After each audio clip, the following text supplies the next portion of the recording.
So we've been in this pandemic for over a year now, and my business has grown. And so we're going to have a conversation about what unique things my business had in place and maybe some lessons that I learned that helped my business to grow during the pandemic.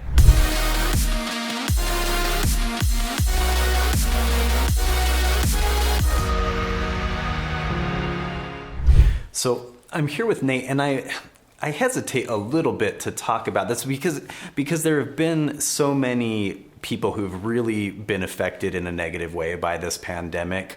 But there are principles to pull out here that are valuable. So Nate, I'm curious, how have you been able to grow your business during this pandemic over the last year? The simple answer is I don't really feel like I did anything different. I kept doing what I was doing. And it was, I guess I had built a business model that wasn't affected by the pandemic. Okay, so let's try and pull some of these principles out then of how to have a business that I guess is pandemic proof, maybe. I don't know if that's a word. We can hyphenate it, pandemic proof. So why do you feel like, that you didn't have to change anything? And one thing that I look at is just the value of video. I mean, a lot of virtual stuff has become extremely important during the pandemic. Sure. And while we don't do a lot of, virtual events or live streaming or stuff like that, I mean, video has been valuable. Video is still valuable, and it's something that itself, video hasn't been impacted by the pandemic. And so I think by the nature of that medium, that was a great blessing. Yeah, I mean, if anything, you said it hasn't been affected by the pandemic. I would argue that it's been affected the other way, that people find the value more so in having video. And really looking back, again, I don't think that I did anything great, but I did start my business during an economic downturn. So my business wasn't based on like an inflated market or just people having abundance of money to spend. I built my company around principles of what can I do when times are hard. And, we've gone through ups and downs in our economy, but, when the economy and society started getting really hit hard with quarantines and all of that, it's a great blessing. As I look back, I was curious, like, I wonder if this will impact my business, but I don't think I had any fear. And it's interesting because I do have lots of clients that travel out of state to Utah, but I don't remember ever having any fear. And it really hasn't been a question, luckily. I mean, if all travel was stopped, that would have had an impact, I guess. Were there any unique challenges that you faced along the way? I mean, you just brought up traveling, and I know that you work with someone who is in Canada, and so that became a challenge that she could no longer travel. Well, she could travel here, she just couldn't go home. Any other challenges? I guess we have had to innovate a little bit. I used to be very strict. You've got to fly to Utah to film these episodes. You're going to be coming here every 4 weeks. And so we've come up with creative solutions for some clients to saying, you know what, you can film where you're at and give us the footage and we'll do the editing. There have been some challenges with trying to do that because we have everything systematized here, but it's just given us an opportunity to kind of think in different ways, and our company's actually grown because of that. Yeah, I feel like and we're recording this in March of 2021, and who knows what the future holds, but I feel like in 5 or 10 years, people are going to look back on 2020 and they're going to say, oh, if it weren't for COVID, if it weren't for 2020, then this never would have happened. That never would have happened. And you mentioned the economic downturn when you started your business in 2008. Do you feel like it's important that you have been through some of these major events as far as learning about the resiliency of your company, but also of yourself?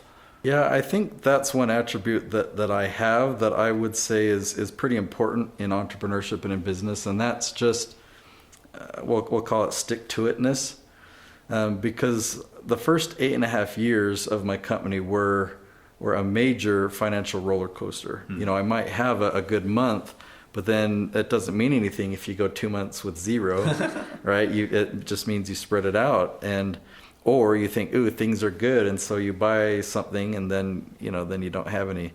And so 8.5 years, and even going to my mom, I've shared this story before, and this isn't that long ago, sitting at the kitchen table with my mom in her home saying, Mom, can I have some money? Mm.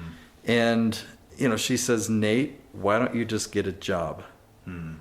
And it hurt. And I look back, I've looked back on that memory many times. I felt then, and I still today feel so purpose driven about what I do, that I knew that I was building something. I knew that even though it doesn't look like I'm succeeding, I know I'm moving forward. After that 8.5 years of real struggle, things finally clicked financially, and I got ahead and got all my debt paid off. And so I guess I do fully understand what it looks like to struggle in business. And I feel like even at the beginning of this pandemic, I feel like I'm in such a much better place. I have a different mindset financially. Yeah, I feel really, really blessed. And had I been hit hard in the pandemic, I'd probably be complaining too.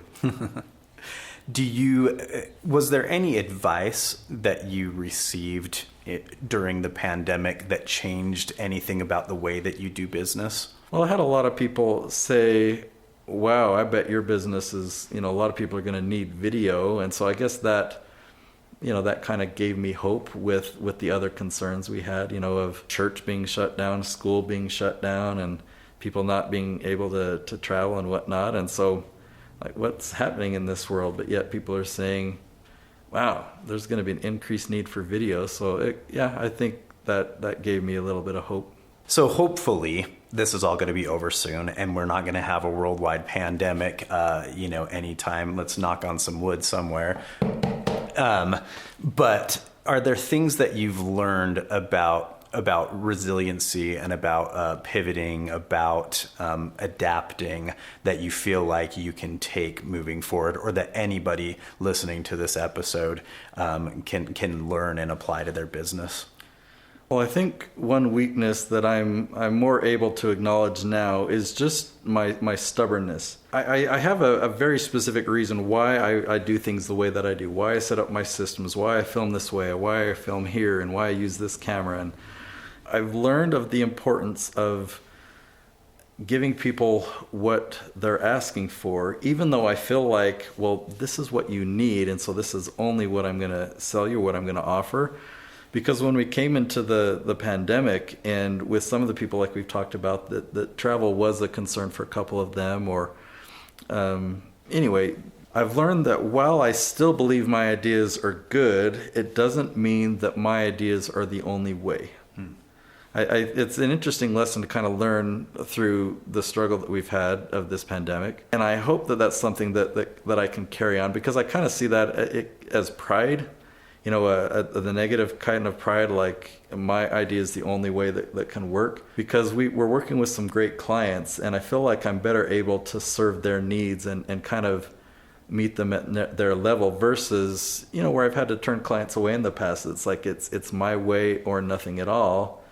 Whereas there's probably some good clients that we don't work with because of that. So this video was unique, kind of deviated from the typical topics that I share about YouTube. And if you are interested at all in knowing what my YouTube strategy is and how it works, I've got an episode that I kind of packed everything into the shortest episode I could. It's called How to Get 1,000 Subscribers on YouTube in a Day.